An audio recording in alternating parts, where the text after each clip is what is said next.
Jacob heard that Laban's kids were not very happy with him. Jacob told his cousin wives his plan to head home since their father, his uncle, is not as friendly as he used to be. Jacob goes on about a dream he had and how the angel of the Lord spoke to him. Meanwhile, Rachel stole all of her dad's household gods. Rachel was sitting on her camel and had hidden the action figure god collector set in her saddlebag.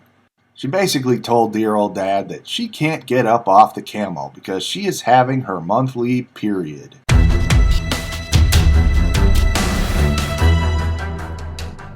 I have the memories of every church I ever attended in my mind as a long procession of white walls, wooden pulpits, choirs, the smell of old ladies' perfume, and home-baked goods and cheap coffee after the service. Then, of course, there's Sunday school, which I loved. Everyone dressed and pressed in their Sunday best, Bible tucked under their arm, ready to serve God. I loved wearing my Sunday school clothes and combing my hair for service.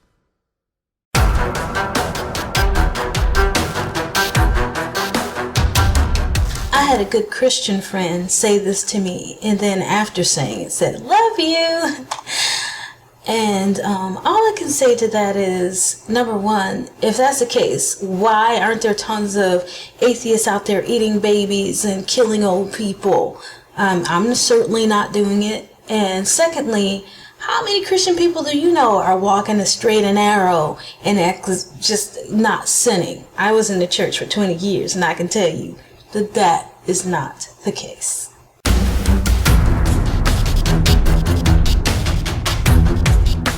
Human understanding of God's will is precisely what believers use to establish His goodness in the first place.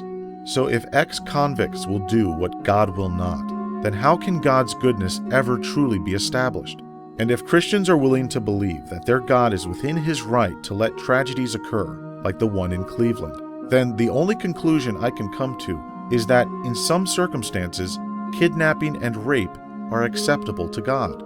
If that is His idea of goodness, I don't want any part of it.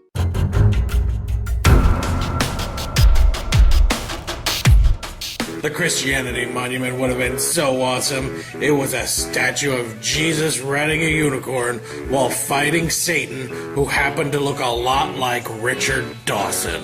The old host from Family Feud? No, the scientist. Richard Dawkins? That's what I said. Anyway, the statue would be in full color, stand 30 stories tall, and Jesus' flaming sword would have real flames coming out of it.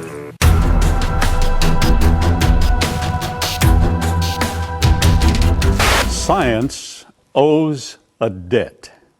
Seems that even the geologically confused yabba-dabba-doo merchants have jumped on the anti-naturalist bandwagon. In case you don't recognise this chap, his name is Karl Barr, or to give him his formal academic title, Karl Barr. Therefore, from line 1 and 4, it follows that substance dualism is false.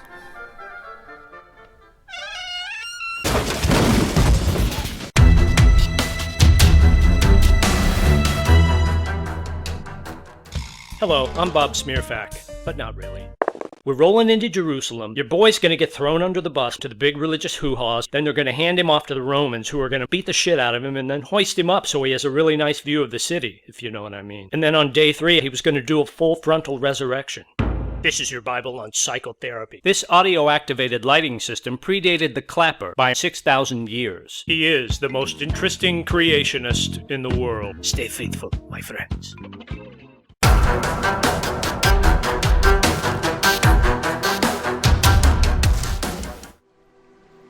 Those hues of heavenly white light, which now seemed to have clouded my eyes for so long, slowly gave way to the brilliant colors of everything that surrounded me. And there was order in those colors. There was sense in those colors. There was wonder in those colors. I noticed that many times along this path of my life,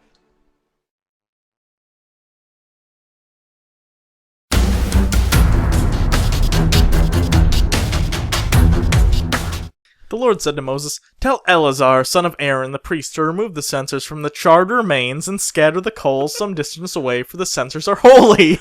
Do I have to get near the charred remains like that much? Some of them were holding on to it. There's burn hands on the poles. Well, I don't know. Just kind of kick it. It'll probably crumble. Kick it? Yeah, kick it and the hand. I don't want to get people in my eyes. That's gross to me. I don't know. Do you have a thing I can wear over my face? I don't want the people dust in my mouth. Drama queen.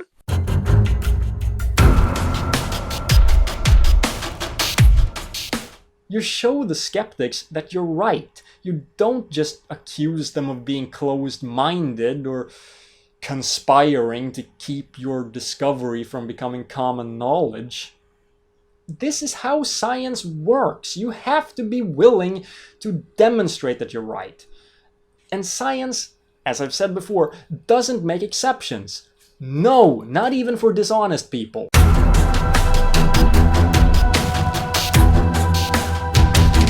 Whilst geocentrists might like to claim that their universe is true, of course it isn't. And that's why real rocket science has run the gamut from providing the most accurate landing yet seen, to providing invaluable insights to the workings of the universe, to accidentally drawing a gentleman's sausage on Mars. The irony is that we've been able to do all these things and draw bollocks on the red planet, in no small part because geocentrism is bollocks.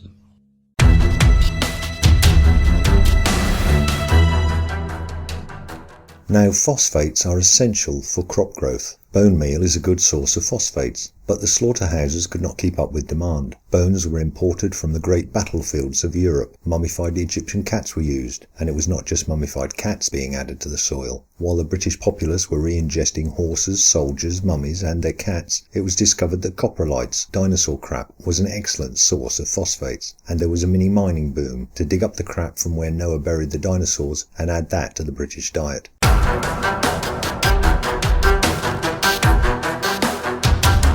The only remaining reason for these Christians to be so morally vocal and imposing is to keep people from going to hell. But many of these morally vocal Christians do not have an air of concern when they tell people that homosexuality is wrong, or when they tell people not to blaspheme.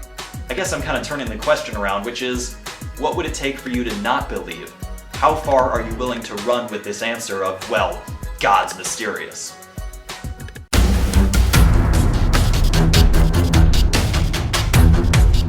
Why is it, Ray, that every avenue of biological categorization consistently points to evolution from a common ancestor? When I asked you at Hollywood High School why the morphology, chronological order, and DNA of organisms cross-confirm each other and form the same hierarchies that Darwin had envisioned, this was your answer. It's because God made them like that.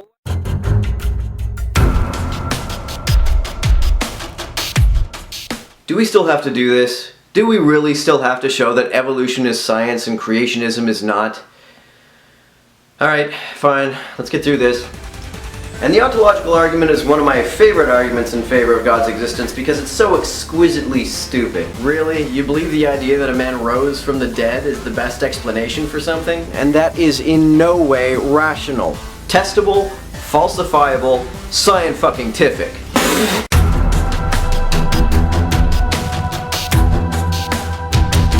My science classes were really scary. The science teacher told us that we have to make sure that we love and pray to Charles Darwin every single day and never slip, because at any point he could come back on the wings of a flaming monkey and he would take all the obedient, believing evolutionists and evolve them into a perfect galactic superculture for all eternity. But all the bad people would be in torment for 1,000 years, devolved into monkeys throwing feces at each other, and after that they would devolve into worms forever. That's why I've always made sure to be a good evolutionist and love and adore the Messiah, Charles Darwin.